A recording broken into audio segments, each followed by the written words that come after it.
A lot of the emerging generations today, I mean, our universities and everywhere else, you know, they would have depending, words change, and then we use different words to say different things, which is why I like defining things when people speak. But, they look at nationalism or being proud of your country, being strong for your country, as a problem when people around the world have lack and we have so much, that they see this as just meaning everybody should just share and share alike, very socialistic in their thinking. What's your thought on the word nationalism? What would we tell them?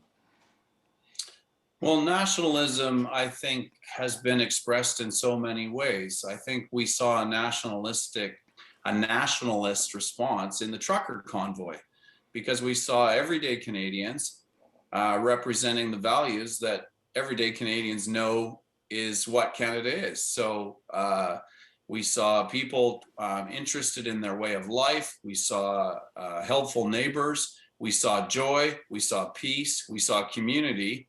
And we saw a response to a government that is ebbing away at those principles, and people are feeling it across the country. And so that's a good understanding of what nationalism about. It's pride in your country. It's loving your country. And in some ways, so many Canadians at a point, maybe in the last 18 months, were starting to get sick when they saw the Canadian flag, because it didn't resonate anymore with what they knew Canada to be. And I think in the last 6 or 7 months, starting with the trucker convoy, there started to be a resonance again with pride in our nation.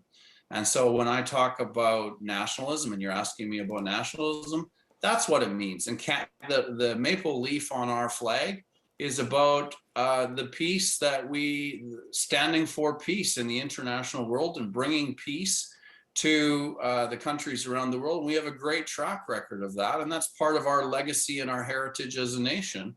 And we should never apologize or be ashamed of that. In fact, we should be people that love our country. And moving towards helping people internationally, we help people internationally when we're strong and independent and resilient, and we're creating wealth so that we can take care of our families, so we can pass it on to our children and grandchildren, and then we can be a blessing to nations.